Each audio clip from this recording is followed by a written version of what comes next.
Olá, boa tarde. Eu sou Priscila Tavares, professora da Escola de Economia de São Paulo, da Fundação Getúlio Vargas, e hoje eu vou ministrar para vocês a palestra Metodologias Ativas de Ensino, Fundamentos e Estratégias. Antes de iniciar a nossa palestra, eu quero só fazer um disclaimer inicial de que as manifestações expressas por integrantes dos quadros da Fundação Getúlio Vargas e por convidados que participam de eventos e transmissões online representam exclusivamente as opiniões de seus autores e não necessariamente a posição institucional da FGV. Bom, então, eu vou fazer uma apresentação inicial sobre metodologias ativas de aprendizagem, vou compartilhar com vocês uma apresentação, eu peço para que vocês acessem a apresentação, no link que está disponível aí para vocês e também enviem suas perguntas por ali, e ao final da apresentação, então, eu vou responder, a gente vai interagir e conversar, então, sobre esse tema. Eu vou mostrar aqui a minha apresentação.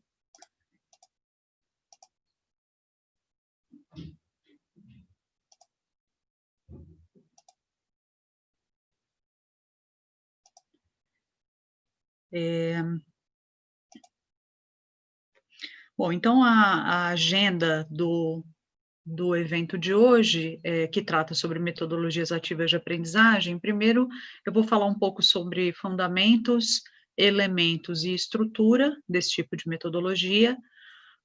Vou comentar um pouco sobre resultados de pesquisas acerca da efetividade desse tipo de metodologia sobre a aprendizagem, sobretudo de adultos, né, jovens e adultos, e não só sobre a aprendizagem, mas também um pouco sobre a percepção de alunos e professores que passam por active learning, né, metodologias ativas de ensino, e também resultados sobre outras habilidades. E depois a parte mais importante desse evento, desse webinar, é tratar de fato de estratégias de facilitação. Então, eu vou trazer aqui um exemplo, né, de estratégia, de implementação de metodologia ativa de aprendizagem para jovens e adultos, e por fim a gente compartilha aí algumas experiências, se aqui os participantes já empregam esse tipo de metodologia e quiserem dividir conosco as suas experiências e, enfim, os seus métodos, suas estratégias, será muito bem-vindo. Bom, então, iniciando aqui um pouco sobre fundamentos e elementos de active learning, né? O que a gente sabe da literatura, o que a neurociência, o que a psicologia da educação nos fala sobre aprendizagem significativa? Bom, primeiro, a gente precisa entender o que é aprendizagem significativa. Quando a gente fala aprendizagem, é muito comum a gente medir os resultados educacionais por testes padronizados, né, por provas de proficiência. O que a gente está chamando aqui de aprendizagem significativa é um pouco mais do que se sair bem num teste, num exame. Aprendizagem significativa aqui nessa literatura tem a ver com reter a informação na sua memória de longo prazo, ou seja, uma informação com a qual você tomou contato em determinado momento da etapa da sua etapa da escolarização, ela fica, ela permanece, você consegue acessá-la no longo prazo, e usar essa informação de forma completa, de forma especial, em contextos diferentes e significativos, né. Então, o que que essa literatura fala sobre os gatilhos para essa aprendizagem significativa? Bom, o primeiro elemento aí, o primeiro pilar seria o que se chama de curiosidade epistemológica. E o que vem a ser isso? Quando o indivíduo, o estudante, ele está diante de um desafio, de um exercício, de um jogo, né, enfim, de um problema que ele precisa resolver, se ele compreende que parte das informações para resolver aquele problema ele tem, mas falta algum elemento, faltam algumas informações, falta algum conhecimento, essa privação cognitiva desencadearia, então, motivação para a aprendizagem e melhor entendimento daquilo que se aprende. Então, nesse sentido, é importante que no elemento, né, da implementação, um elemento importante, né, da implementação de Active Learning é despertar a curiosidade nos estudantes, para despertar motivação, né.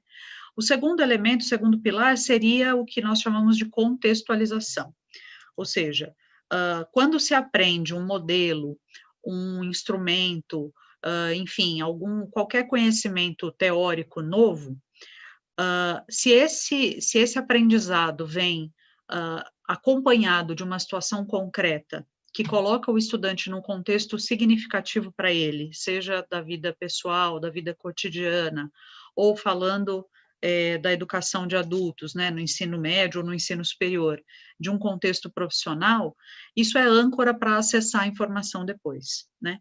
Então, por exemplo, quando se aprende uma língua estrangeira, dificilmente você aprende as palavras sem que elas estejam colocadas num contexto significativo, né?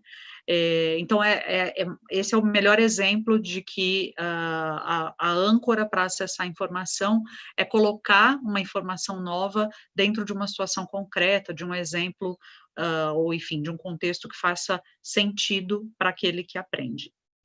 O terceiro pilar seria a conexão entre novas informações e conhecimento prévio.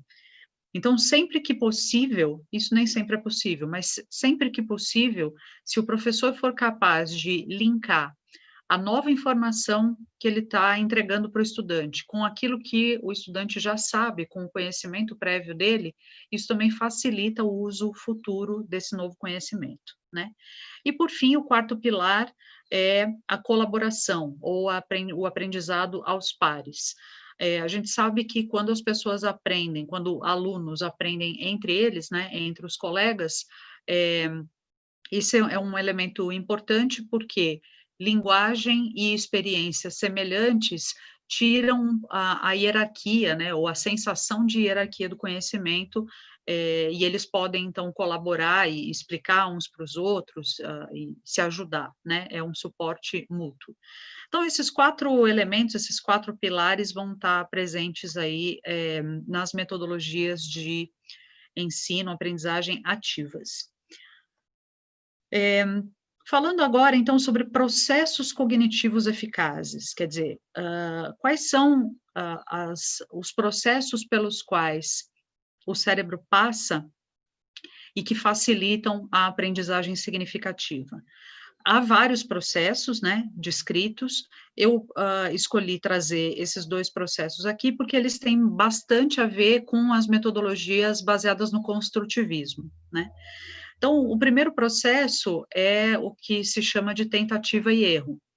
Ou seja, se você coloca o estudante diante de um desafio, diante de um problema, diante de um questionamento, e permite que ele tente solucionar esse problema, esse desafio, com as ideias que ele tem pré-concebidas, o que vai acontecer é que ou ele consegue resolver o problema, porque ele já sabe toda a informação, mas se a gente estiver pensando aqui em apresentar um conceito novo, um instrumento, uma teoria nova, o que vai acontecer é que essas tentativas elas vão ser mal sucedidas, porque vai faltar alguma informação para resolver completamente o problema.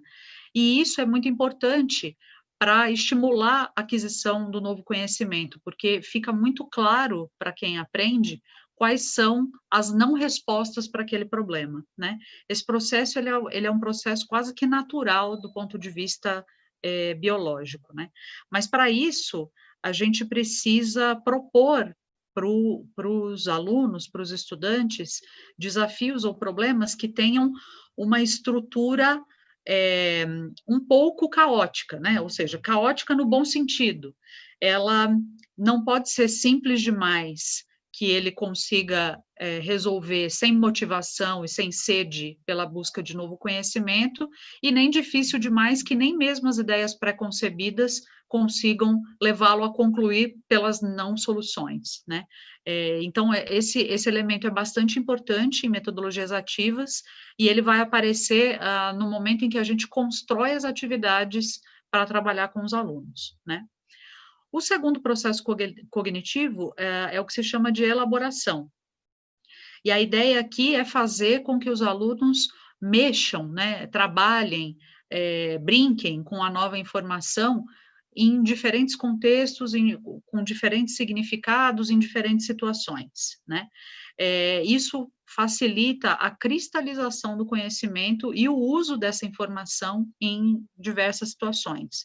Então, novamente, voltando no exemplo, do aprendizado de uma língua estrangeira, se uma palavra, ela pode ser empregada em contextos muito diferentes, né, se ela pode significar, ou se ela pode ser traduzida com 2 ou 3 palavras diferentes da sua língua mãe, em geral, o que se faz para ensinar esse novo vocabulário é justamente isso, colocar a mesma palavra em contextos diferentes para justamente, ela poder ser acessada em diferentes situações, né. Para isso, para desencadear o processo de elaboração, é preciso colocar os alunos no desenvolvimento de atividades cognitivas. Ou seja, quando o aluno está apenas ouvindo o professor, ele não está elaborando, ou ele está elaborando muito pouco, né. E é aqui, que entra o elemento ativo, quer dizer, para existir elaboração, é preciso que o aluno pergunte, explique, anote, visualize, reorganize, converse com o colega, duvide, relacione informações, né, contrarie. Essas atividades cognitivas que, em geral, não estão presentes no sistema tradicional de ensino, que é baseado em aulas expositivas, é bastante, ele não é desencadeado, né, esse processo não é desencadeado. Bom, eh, falando um pouco sobre impactos, então, de metodologias ativas de aprendizagem.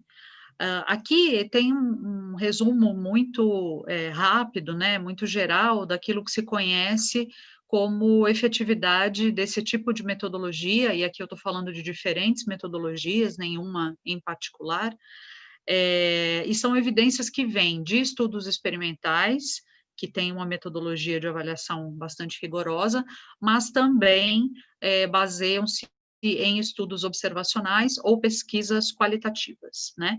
Então, enfim, tem evidências de todos os tipos aqui. O que se sabe, sobre o impacto de metodologias ativas sobre o aprendizado, é que se a gente mede o aprendizado por testes padronizados, nós temos resultados mistos, ou seja, há estudos mostrando que metodologias ativas aumentam o desempenho dos alunos em exames, há estudos mostrando que não faz diferença passar por metodologia ativa ou passar por uma metodologia tradicional baseada em aulas expositivas, e há estudos mostrando que metodologias ativas podem diminuir o desempenho dos alunos em exames de proficiência. Então, os resultados são bastante mistos e as razões para isso são muitas, né? Vão depender da idade do estudante, do tipo de disciplina que a gente está avaliando e, sobretudo, do desenho do programa, né? De como se implementa metodologias ativas. Quando a gente olha para a retenção de informação na memória de longo prazo e o uso dessa informação, aí os resultados já parecem mais favoráveis para metodologias ativas.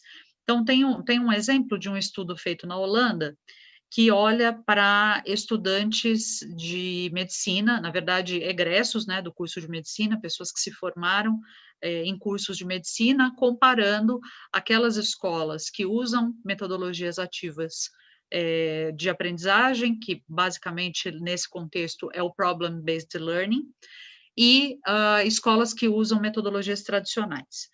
E o que se encontra ali é que, embora o resultado de testes ao final do curso ou ao final de disciplinas não seja muito diferente entre os dois grupos de estudante, aqueles que passaram pelo PBL, eles se lembram mais de informações e de conceitos, de disciplinas básicas da medicina no longo prazo, e eles se saem melhor fazendo exames clínicos e empregando testes de ressuscitação cardíaca e exames abdominais, ou seja, o uso da informação parece ser melhor, mais completo entre aqueles que passaram por metodologias ativas, né? Existem outras habilidades, outras características que podem ser impactadas por Active Learning. Por exemplo, essas habilidades que a gente chama de soft skills, né, ou de habilidades não cognitivas, como comunicação, colaboração, trabalho em grupo, postura, pensamento crítico, autonomia de aprendizado, né? Essas habilidades parecem ser favorecidas quando os estudantes passam por Active Learning. Também existe um conjunto aí de evidências mostrando que a percepção de alunos e de professores é positiva, quando eles utilizam metodologias ativas. Alunos e docentes se dizem mais motivados, mais engajados, mais satisfeitos com os resultados e têm uma percepção de aprendizado maior, né? Agora, é bastante importante, agora eu vou parar um pouquinho aqui a apresentação para conversar, olhando um pouco mais para vocês, é bastante importante a gente ter em mente que o resultado, né, a efetividade desse tipo de metodologia para os alunos vai depender bastante do desenho do programa, né? Então, quando a gente fala em metodologias ativas de aprendizagem, existe um número muito grande de técnicas, de estratégias, de desenhos, de programas, que colocam o aluno de uma forma ou de outra num papel ativo, né?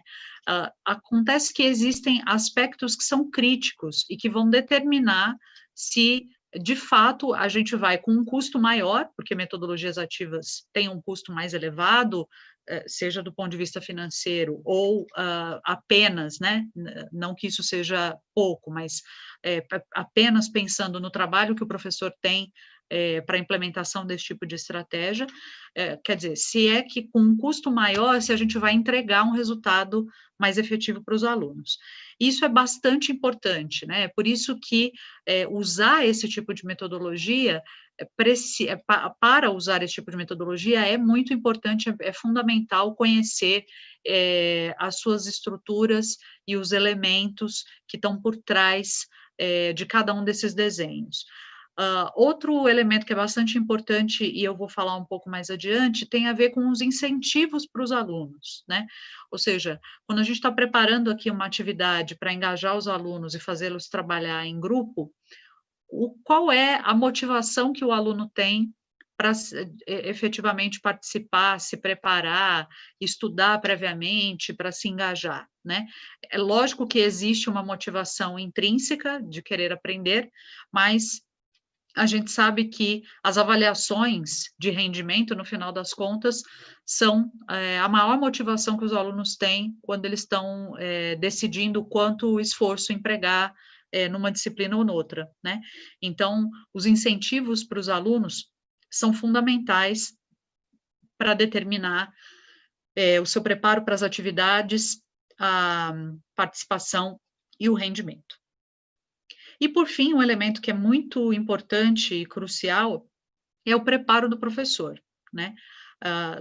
Existe um conjunto relativamente grande de evidências mostrando que é preciso existir uma combinação ótima entre experiência e conhecimento na área, na disciplina que seleciona, com certeza, né? Esse elemento, obviamente, é fundamental, mas também habilidades em facilitação. Quer dizer, o professor que pretende usar uma metodologia ativa de aprendizagem, é preciso que ele adquira habilidades, skills que são um pouco diferentes daquele papel que a gente exerce como professor numa metodologia tradicional, numa aula expositiva, e a gente vai falar um pouco sobre isso daqui a pouco.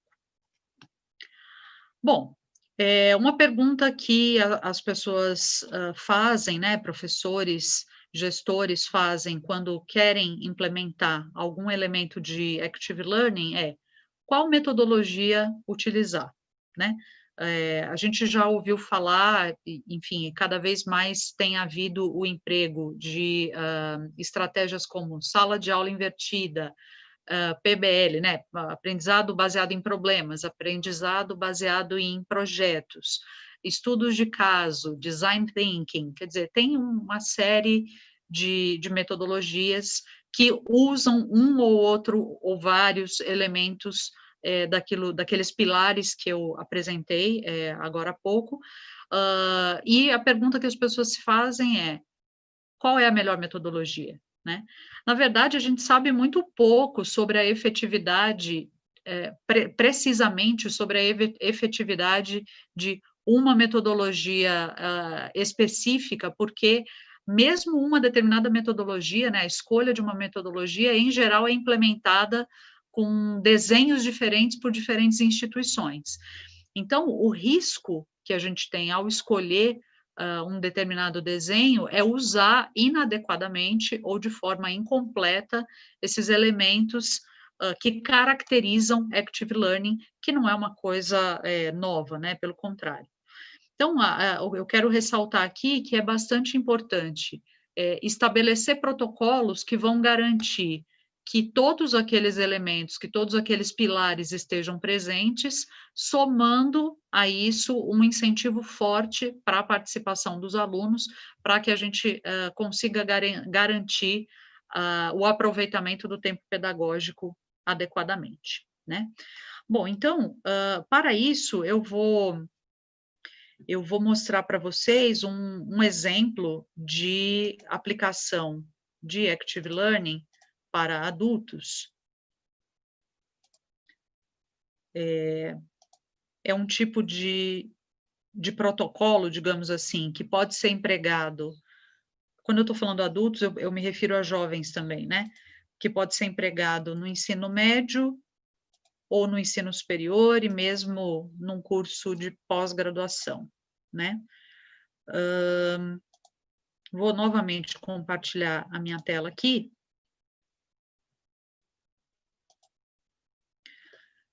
Então, vamos lá. Um exemplo de um tipo de estratégia para a implementação de Active Learning, né? Imagina que a gente organize uma aula tradicional em 4 blocos. O primeiro bloco é uma atividade em grupo, o segundo, um bloco expositivo, né? Exposição de conteúdo. O terceiro bloco é um bloco de aplicação, discussão, e o quarto bloco retorna numa atividade em grupo. Eu vou apresentar com mais detalhes cada um desses blocos, e aí vai ficar claro para vocês por que a gente começa e termina a aula com esse bloco interativo, né? Com esse bloco de atividade em grupo. Então, o bloco expositivo, aqui enfim, é o que a gente está mais acostumado, a parte da aula em que o professor é o centro e ele está ali provendo informação para os alunos. O objetivo desse bloco é apresentar o conteúdo proposto. Então, vejam, né, o professor está lá, o fato dele estar maior ali significa que ele está sendo o foco da atenção e os alunos, naquela estrutura tradicional de sala de aula, interagindo muito pouco entre si e interagindo muito pouco com o professor. Esse bloco, ele não precisa inexistir numa metodologia ativa. Há metodologias ativas que prescindem absolutamente do bloco expositivo. Então, quando a gente usa, por exemplo, o Problem-Based Learning, a gente não tem uma etapa na aula, né, que a gente chama de tutorial, em que o professor está ali expondo o conteúdo.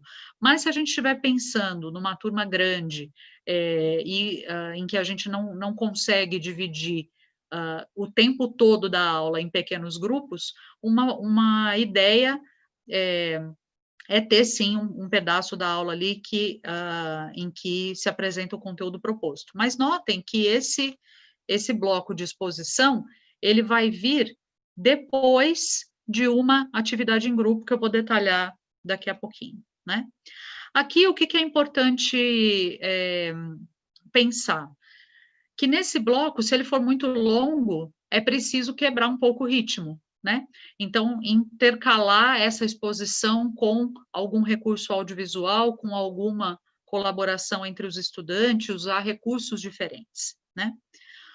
O próximo bloco, que é o bloco da aplicação ou da discussão, o objetivo é aplicar o conteúdo que acabou de ser exposto, que é um conteúdo, em geral, de cunho mais teórico, a um contexto significativo. Para quê? Qual é a nossa intenção aqui? A nossa intenção é promover monitoramento da compreensão e revelar dificuldades aos estudantes.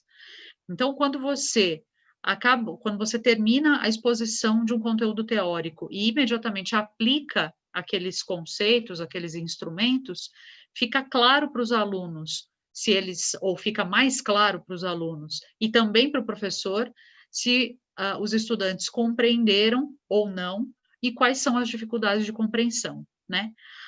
A sugestão aqui é que esse bloco ele seja realizado pelo professor, quer dizer, é uma atividade que é inteiramente planejada para o professor e conduzida por ele. No entanto, com a colaboração ativa dos alunos, por isso que eles estão todos aqui em volta, né? E envolvimento deles na solução dessa aplicação que está sendo proposta. Então, ao invés de simplesmente realizar uma aplicação como um exercício, fornecendo o próprio professor o passo a passo e as respostas, isso vai acontecer numa construção coletiva aqui com os alunos, né? E, por fim, o bloco de atividade em grupo, que vai iniciar e terminar a aula, ele tem duas etapas. O objetivo desse bloco de atividade em grupo é introduzir um novo conteúdo. Então, nós vamos terminar a aula, no final da aula, depois do bloco de aplicação, nós terminamos a aula propondo um problema, um desafio, um caso, uma aplicação para os alunos, e eles deverão sugerir uma solução a partir de um material que o professor indicará para leitura, para consumo, digamos assim, né? Então, você propõe um desafio, você propõe um caso, você propõe um problema, indica um material curto para ser consumido, ou seja, a leitura de um texto, a leitura de um artigo, que eles assistam um vídeo, um filme, e pensem, a partir do consumo desse material prévio, sobre a solução para o problema que está sendo proposto. É assim que a aula termina, propondo, então, o estudo prévio de um novo conteúdo que vai ser apresentado, né? A aula inicia, então, voltando lá, né, retomando a organização da nossa aula, a aula inicia aqui com essa atividade em grupo. De que forma? Os alunos apresentando soluções ou suas tentativas de solução a partir daquele material que foi sugerido para eles, daquele problema que foi proposto para eles, né? Nesse contexto aqui, o professor, ele fica absolutamente coadjuvante mesmo, ou seja, deixando que os alunos em pequenos grupos discutam sobre aquilo que eles leram, aquilo que eles assistiram, aquilo que eles aprenderam e sugiram soluções para o problema. E o objetivo aqui não é que eles resolvam completamente o problema ou que eles apresentem uma solução ideal, completa, exaustiva para o problema. A ideia aqui é introduzir um novo conteúdo e estimular estudo prévio para que os alunos já venham mais preparados para a sala de aula, tá? Aqui nesse bloco, que é o mais diferente assim do que tradicionalmente se faz, é muito importante que o professor estimule a participação dos alunos com técnicas, com estratégias de facilitação que entreguem para os alunos a responsabilidade de conduzir essa etapa da aula, né? Ou seja, se os alunos esperarem que, chegando na sala de aula, despreparados, sem ter, de fato, se debruçado, se dedicado à leitura, né, desse material prévio, ao estudo, que o professor vai fornecer as soluções e ele mesmo vai conduzir a discussão, a gente não dá o incentivo adequado para que eles, de fato, se preparem. Então, aqui é muito importante empregar técnicas efetivas de facilitação, né? Ou seja, a gente estimula a participação dos alunos, deixando-os livres para errar, porque esse é um espaço de aprendizagem, a gente não está aqui verificando rendimento, desempenho, né? Corrigindo conceitos que são apresentados entre eles, levando para a conclusão da solução, aprofundando o entendimento, mas deixando que o espaço seja um espaço de atividade dominantemente dos alunos, né? Bom, então, retomando, essa é uma ideia, né, para a implementação de uma estratégia aí de Active Learning. A gente começa com essa atividade em grupo que vai introduzir o novo conceito, expõe o conteúdo, aplica e finaliza com uma atividade em grupo que vai desencadear a discussão da próxima aula, né, que vai estimular a discussão da próxima aula. Eu vou novamente interromper aqui a apresentação para falar um pouco mais de perto para vocês. Esse material está disponível no link aí da apresentação, vocês podem depois baixar e fazer uma leitura mais detalhada, mas eu queria falar um pouquinho sobre esse tipo de atividade, assim, outras dicas, né, outras estratégias que podem ajudar a implementar essas atividades em grupo. Uma característica importante para a atividade em grupo é a gente efetivamente estimular o aprendizado aos pares. Ou seja, o que significa efetivamente estimular o aprendizado aos pares? Toda vez que a gente propõe, eu acho que a maior parte das pessoas tem esse tipo de experiência, né? Toda vez que a gente propõe uma atividade em grupo para os alunos, em geral, eles preferem se escolher, né? Eles preferem escolher com quais colegas eles querem trabalhar. E essa escolha, ela está baseada em diferentes critérios. Então, eu posso escolher um colega porque eu tenho muita afinidade com ele, pessoal, né? Eu sou colega dele, eu sou amigo. Eu posso escolher um colega porque ele me complementa no estudo, ou eu posso escolher estar no grupo de um colega porque eu sei que ele tem mais facilidade do que eu. Enfim, tem várias características e elas não necessariamente são ruins. Mas existe uma acomodação quando os grupos são sempre os mesmos, porque na formação de um grupo, naturalmente, existem pessoas que lideram, que têm mais facilidade, que têm a característica de conduzir as atividades e, enfim, separar os demais alunos, os demais colegas nas atividades que aquele aluno julga que eles têm condição de executar, enfim.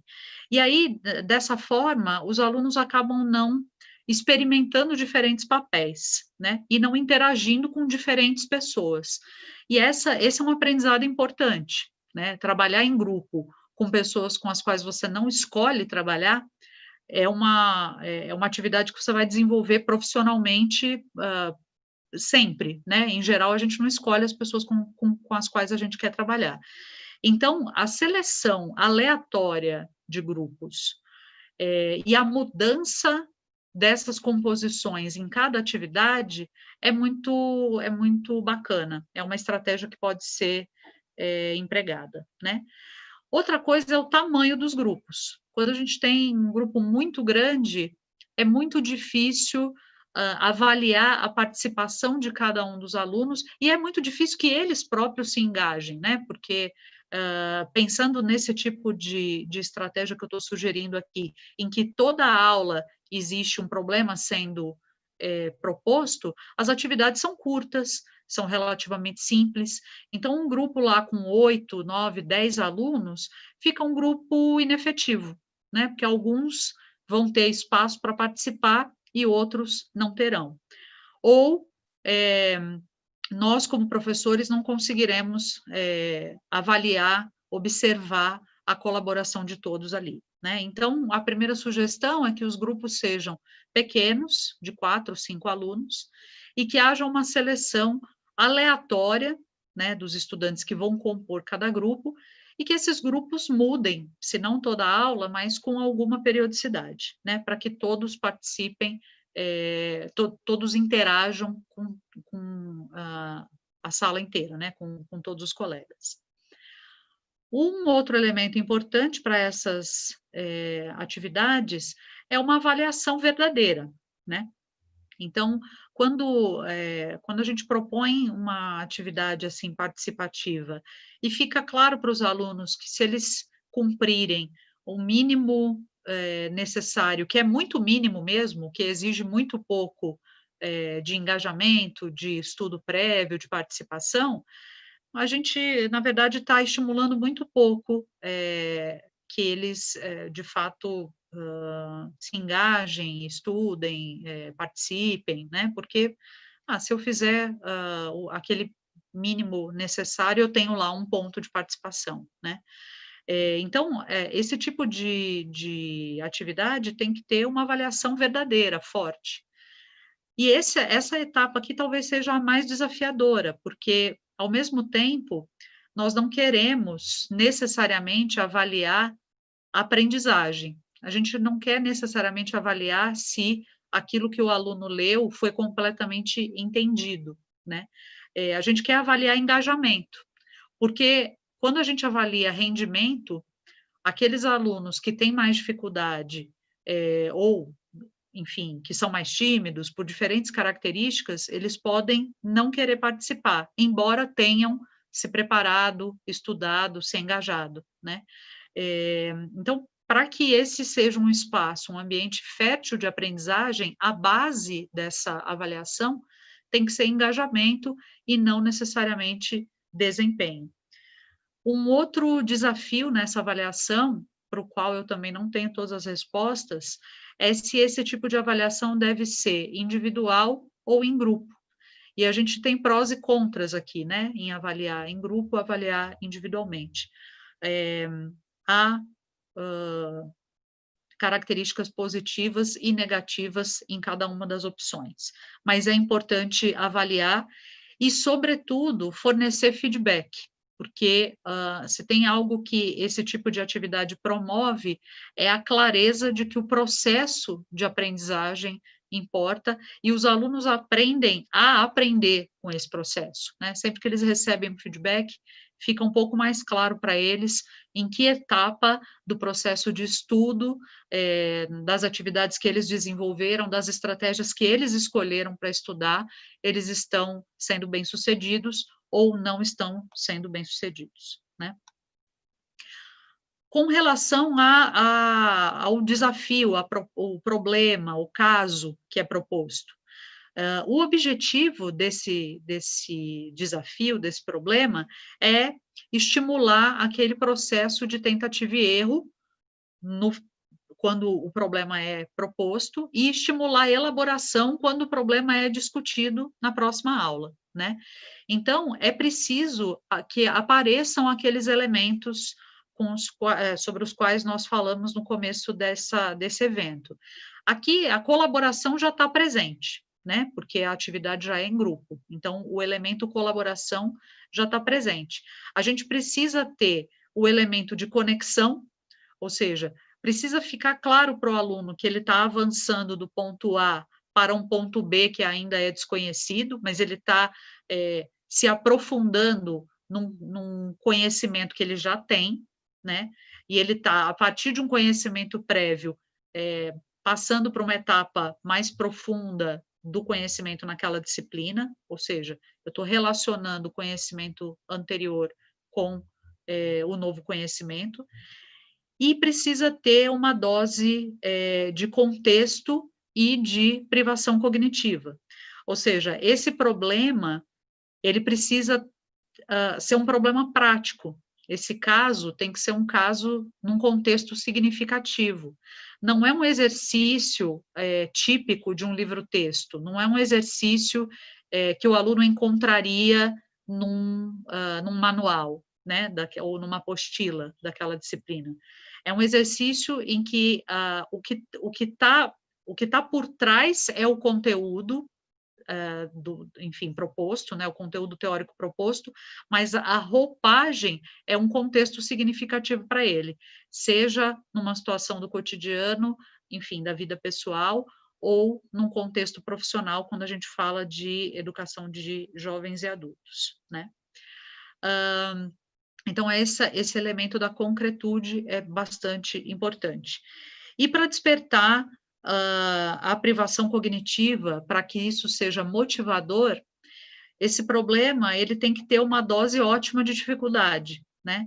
Então, ele não pode ser um problema tão simples, uma pergunta tão banal, que quando os alunos saem da sala de aula, eles já sabem qual é a resposta, mas ele também não pode ser um problema tão difícil que o desmotive, porque ele não consegue nem mesmo usar as ideias pré-concebidas que ele tem para resolver o problema, né? Então, essas características são bastante importantes aí para definição do tipo de atividade. Eu queria saber se já temos uma pergunta. Temos uma pergunta aqui. Como lidar com as dificuldades de tecnologia dos alunos que têm dificuldade de acesso? Pois é, nesse contexto em que a gente está, né, de empregar as atividades de ensino à distância, o nosso único recurso tem sido a tecnologia, né? Eu não sei exatamente qual seria legal saber qual é a idade e, enfim, qual é o contexto da pessoa que fez essa pergunta, mas o que eu sugiro é facilitar essa interação. Então, nem sempre, ou quase nunca, se a gente vai pensando em alunos de escolas públicas para a educação básica, é muito difícil fazer uma interação como essa que nós estamos fazendo aqui, assistir uma videoaula, né?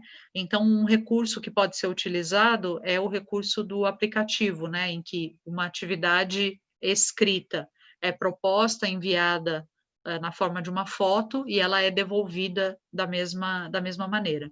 Importante, pessoal, que aqui a gente não está tratando de estratégias de implementação de active learning no ambiente virtual necessariamente, né? O que, na verdade, o exemplo que eu estou trazendo aqui é um exemplo de uso para atividades presenciais. Claro que esse mesmo desenho ele pode ser empregado no virtual, né? Mas eu estou pensando aqui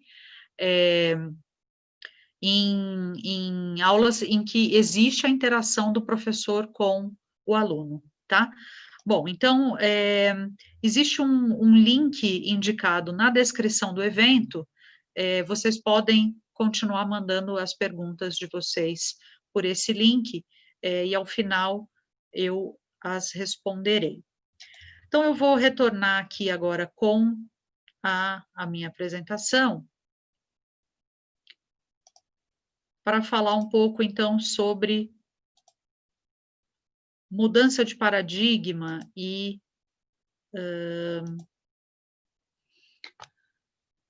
estratégias pedagógicas que a gente pode empregar nesse papel de facilitador. Bom, professores que têm bastante experiência docente, em geral, têm alguns mais e outros menos, mas pode haver alguma resistência em se tornar um facilitador, né? Porque nós estamos muito acostumados a prover informação para os alunos de forma unilateral. Ou seja, eu preparo a minha aula, eu tenho domínio absoluto daquilo que eu vou falar naquele tempo que está sendo planejado, enfim, e eu vou engajar os alunos na medida em que eu sentir necessidade. Então, numa aula expositiva, nós fazemos perguntas, olhamos para a turma da forma como a gente quiser, a gente seleciona os alunos para participar como a gente quiser, né? Seja escolhendo o aluno que tem mais facilidade ou escolhendo o aluno que tem menos facilidade, porque você quer engajar. Então, existe uma dificuldade, às vezes, nessa mudança, porque é uma mudança de paradigma mesmo, né? Uma outra coisa que a literatura relata é que os professores, quando começam a implementar metodologias ativas, eles têm uma sensação de perder o controle da turma, porque a gente passa boa parte da aula, ou a depender da metodologia, a maior parte da aula, ouvindo os alunos e não falando para eles, né? E essa é uma sensação que de fato ocorre, mas que ela melhora, digamos assim, depois de um tempo usando, empregando esse tipo de estratégia, porque a gente consegue entender que se a gente de fato promover o que a gente chama de diálogo significativo, eu vou explicar um pouco melhor o que é isso, a gente perde muito menos tempo expondo um conteúdo que é desnecessário e atendendo às reais necessidades dos alunos, porque eles já vêm com algum preparo e eles já vêm com as dúvidas, eles já vêm com os questionamentos e eles nos ajudam a entender quais são as reais dificuldades que eles têm, né? Então, o que é promover um diálogo significativo?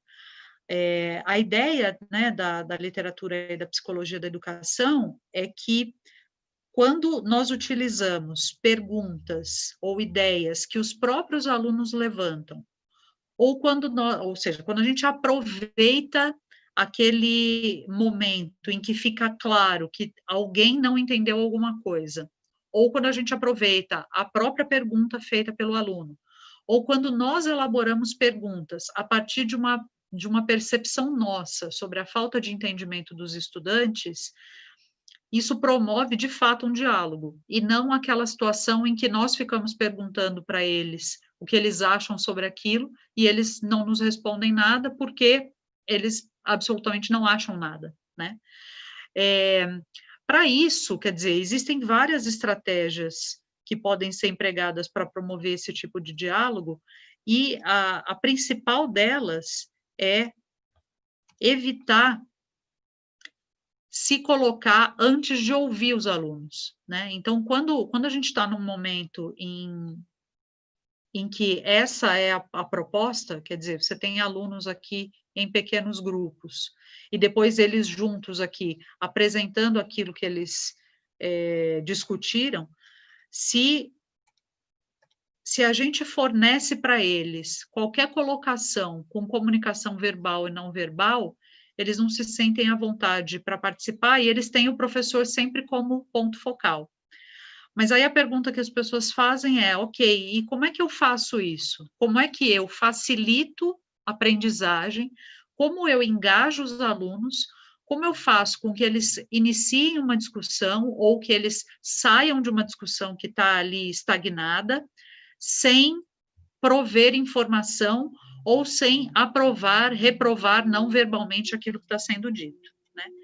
E aí as estratégias elas são inúmeras, mas eu trouxe algumas aqui que são bastante empregadas quando a gente está pensando em atividades participativas de grupos pequenos. O que o professor pode fazer?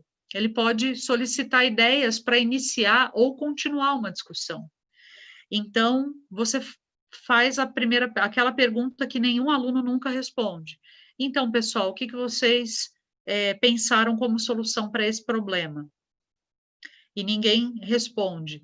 Se você solicita uma ideia que deixa claro para eles que aquela ideia pode ser mal sucedida, né? Olha, tudo bem, não tem problema se a gente errar, mas o que vocês fariam diante dessa situação? Qual seria o seu palpite? Qual seria o seu principal chute, né? Para a gente sair dessa discussão aqui. Isso funciona para iniciar ou para dar continuidade a uma discussão que está estagnada, né? Criar oportunidades de aprendizagem quando você percebe que existe uma dúvida ou uma colocação feita por eles próprios. Então, quando o aluno faz uma colocação equivocada, em geral, o que nós fazemos é corrigi-lo. Nesse tipo de estratégia, ao invés de corrigir, a gente cria oportunidade para que ele mesmo compreenda que aquela colocação está incompleta ou não está correta, ou para que outro aluno faça essa colocação correta, né?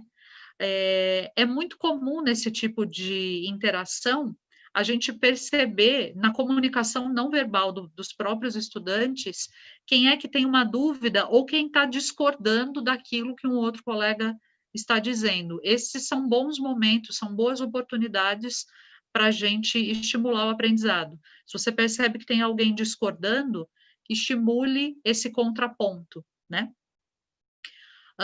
Usar essa próxima estratégia, essa terceira estratégia, a gente usa bastante, e às vezes os alunos ficam até chateados quando eles fazem uma pergunta e a gente devolve a pergunta para eles, aí os colegas falam, poxa, você não devia ter feito a pergunta, né? Usar questões abertas ou jogar de volta uma pergunta que um aluno te fez. Sempre que o aluno faz uma pergunta,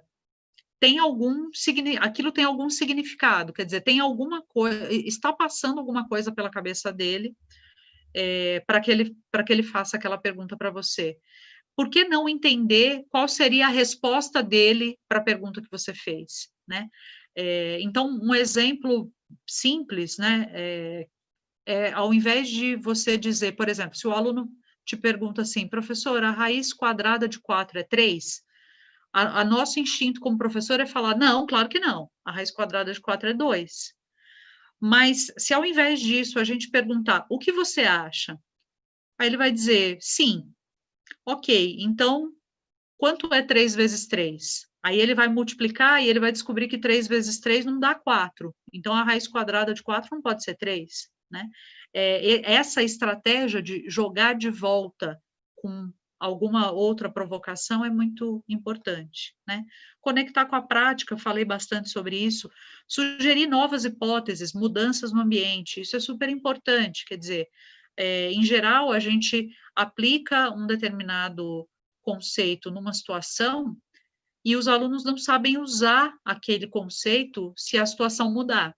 É preciso provocar esse estresse positivo aí, né? Quer dizer, é preciso mudar, sugerir novas hipóteses, mudanças no ambiente, para eles entenderem como é que eles usariam essa informação da mesma forma, de forma diferente, né? Solicitar que eles expliquem conceitos, que eles reformulem uma ideia vaga, que eles façam um wrap-up, né, um resumo, um apanhado geral daquilo que foi discutido. Checar interpretações, às vezes, aliás, quase sempre aparecem interpretações diferentes para um mesmo objeto, né? E checar consenso de uma solução. Essas são todas estratégias pedagógicas que podem ser utilizadas nesse tipo de atividade. Agora, pessoal, eu vou responder algumas dúvidas que estão aparecendo aqui. Vocês podem enviar mais algumas questões. Nós temos ainda um tempinho para respondê-las, não muito, mas um tempinho. E aqui fica o meu e-mail, e vocês podem ficar à vontade para me escrever, para compartilhar experiências, ou, enfim, para solicitar algum material de estudo, para a gente trocar ideias aí sobre Active Learning. Tem uma pergunta aqui, quais tipos de estratégias o professor deve utilizar no ensino superior? Olha, é uma pergunta do Gilson. Gilson, o que é muito crítico no ensino superior são duas coisas, o tamanho da turma que a gente tem e a quantidade de tempo que os alunos têm para atividades fora da sala de aula, né? Então, essas duas variáveis são importantes para tomar a decisão de que tipo de estratégia empregar. Esse exemplo que eu trouxe aqui, ele é um exemplo que é possível de ser empregado numa turma grande, e de que forma, né? Quer dizer, eu estou sugerindo para vocês aqui que dividam uma turma, digamos que você tenha lá 50, 60 alunos. Se você dividi-los em turmas de 4, 5 alunos, você vai ter muitos grupos. Você não precisa que todos os grupos participem na etapa inicial da aula, levantando ideias. Você não precisa que todos os alunos participem e nem mesmo que todos os grupos. Como é que você faz, então, para manter o engajamento? Você pode introduzir o elemento surpresa, quer dizer, a cada aula você vai sortear um conjunto de grupos lá. Se você tiver 12 grupos, você vai sortear 4 grupos para apresentarem ali as suas ideias, de forma que os alunos vão se sentir o tempo todo incentivados a, de fato, fazer a leitura daquele material, enfim, resolver um determinado exercício, problema que você sugeriu, né? Essa é uma forma de engajar quando você tem muita gente.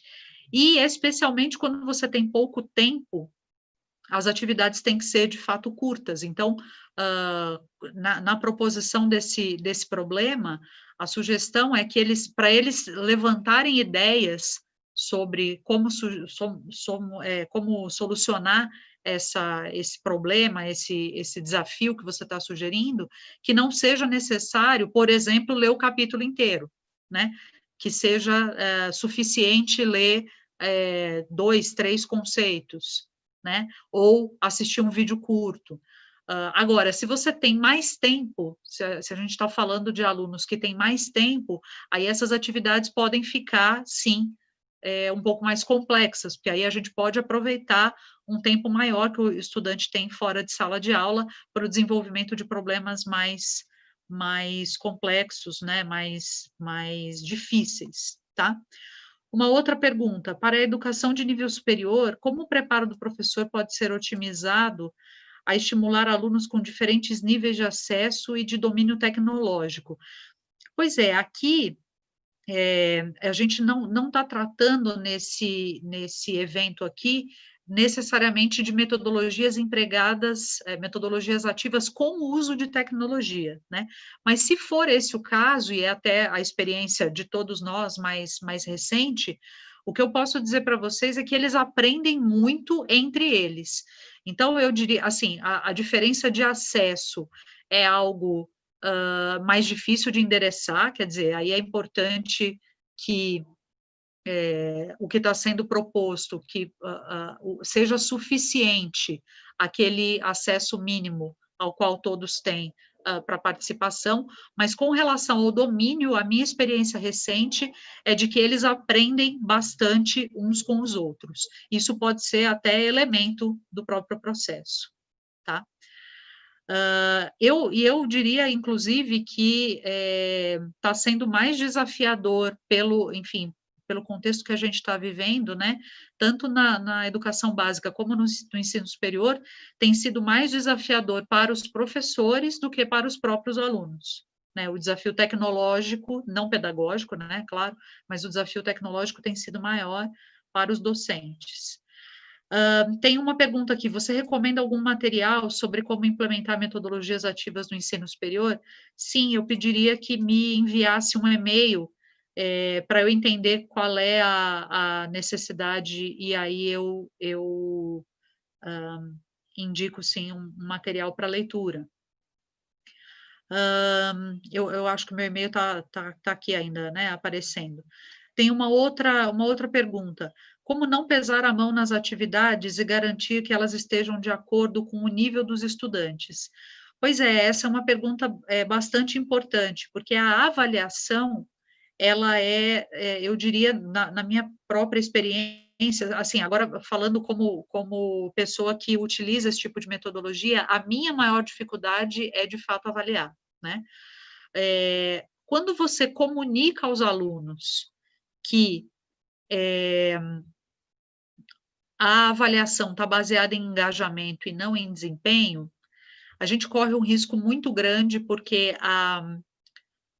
o entendimento do que é engajamento é amplo, né? Se você perguntar para o aluno o que é engajamento, talvez ele te dê uma resposta muito diferente daquilo que você considera engajamento, né?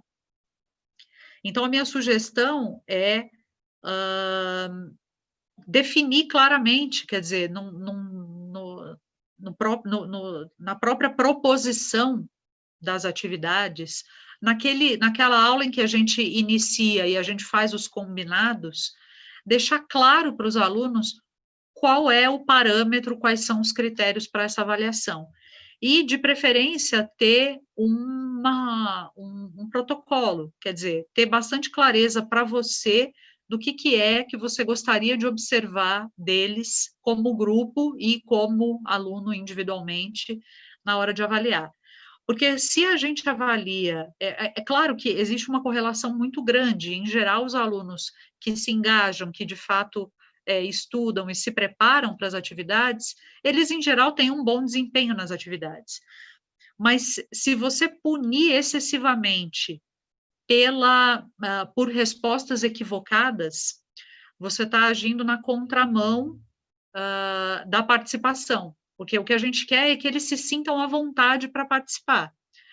E se sentir à vontade para participar, precisa significar também estar à vontade para errar, para dizer coisas que não estão corretas ou que estão incompletas, né? Porque aquele é o espaço em que a gente está introduzindo um novo conhecimento, né? Então, é muito difícil mesmo ter esse equilíbrio, ter esse balanço. Mas é importante que seja mais baseado em engajamento do que baseado em desempenho. Agora, algo que a gente deixa bastante claro para os alunos, que é importante deixar claro, é que engajamento não é falar, né? Não é falar qualquer coisa. O aluno que participa de forma inadequada prejudica os colegas, porque a gente está dedicando um espaço relativamente grande da aula para ouvi-los. Então, se o aluno ele toma a decisão de falar porque ele quer simplesmente dizer que ele está participando, mostrar para o professor que ele está ali ativo, né, e participando, e que ele estudou e tal, mas ele de fato não se preparou adequadamente, ele atrapalha a aula, ele atrapalha os colegas.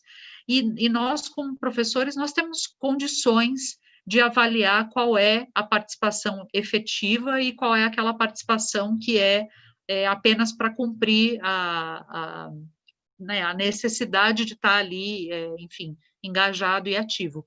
Então, quando fica claro para os estudantes que você está percebendo e premiando pelo engajamento e pelo esforço, a gente consegue levá-los na direção correta. Por exemplo, você pode premiar um aluno, avaliar positivamente um aluno que tem uma dúvida, que é uma dúvida que claramente vem de alguém que estudou e que é uma dúvida que permite uma discussão fértil. Esse é um tipo de participação por engajamento e não por desempenho, que deixa claro para os estudantes que é isso que está sendo avaliado, tá certo? Nós estamos nos aproximando do fim desse evento. Se eu vou aguardar mais um minutinho aqui. Não sei se nós temos mais alguma pergunta.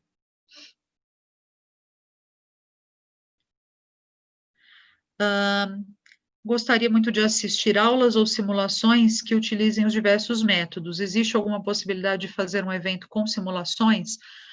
Com certeza. Nós temos, inclusive, uma outra palestra em que existe, sim, uma participação de quem assiste, com uma simulação de um tipo de atividade como esse que eu estou sugerindo. É uma boa ideia, a gente anota aqui e podemos propor aí no futuro bastante breve. Eu peço para a pessoa que fez essa pergunta, se puder me enviar um e-mail, tá? Porque assim que a gente tiver essa atividade, é uma atividade que já existe, a gente pode, sem dúvida, proporcionar para vocês, e aí eu divulgo para quem aí tem esse interesse. Uma outra pergunta: como aplicar metodologias ativas numa aula online? Que cuidados devemos ter e quais as diferenças e dificuldades? Bom, a aplicação de metodologias ativas numa aula online, existem algumas dificuldades. Eu diria que a maior dificuldade, e o que eu tenho percebido do relato dos meus colegas que têm usado agora, inclusive por conta da pandemia, né, a metodologia ativa que nós já usamos na fundação, no ambiente presencial, no ambiente online, a maior dificuldade dos professores tem sido ter aquela percepção fina da sala de aula, né? Porque nós, por exemplo, eu estou aqui falando com vocês, mas eu não estou vendo ninguém. E isso é horrível, né? Porque eu não sei se aquilo que eu estou falando, eu não consigo olhar para as expressões de vocês e entender se eu deveria me aprofundar naquilo ou mudar de assunto, né? Então, essa interação que a gente tem presencialmente, né, ali no cara a cara, é um complicador do ambiente online. Por outro lado, nós temos recursos que são bem interessantes no ambiente online e que têm ajudado a aplicação de elementos ativos. Mesmo quando você não tem uma aula inteira baseada em metodologias ativas, você tem elementos, né?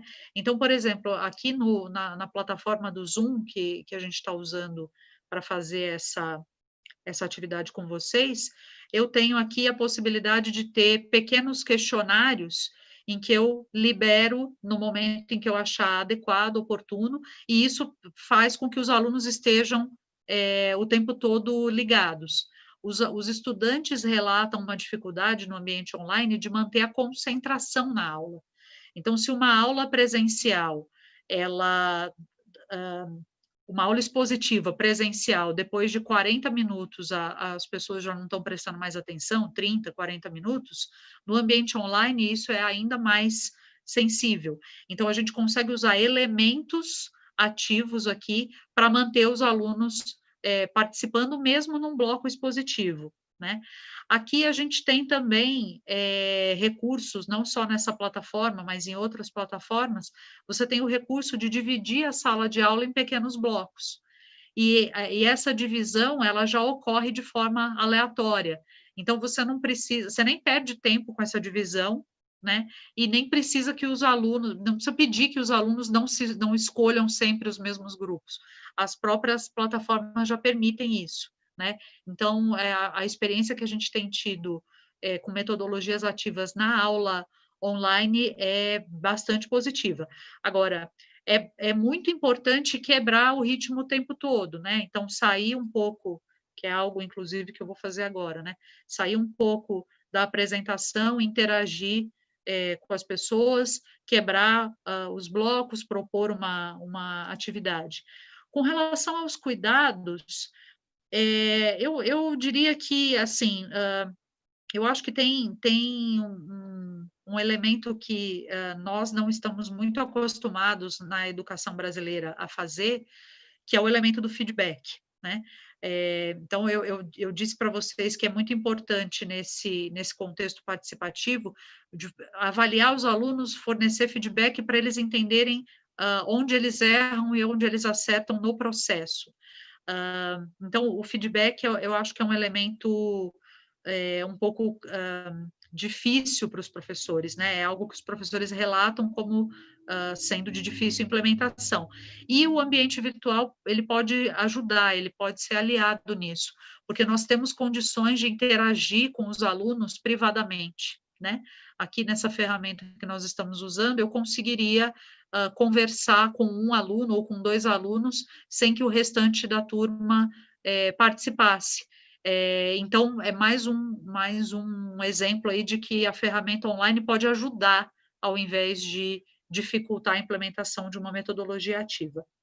Bom, eu quero agradecer a participação de todos.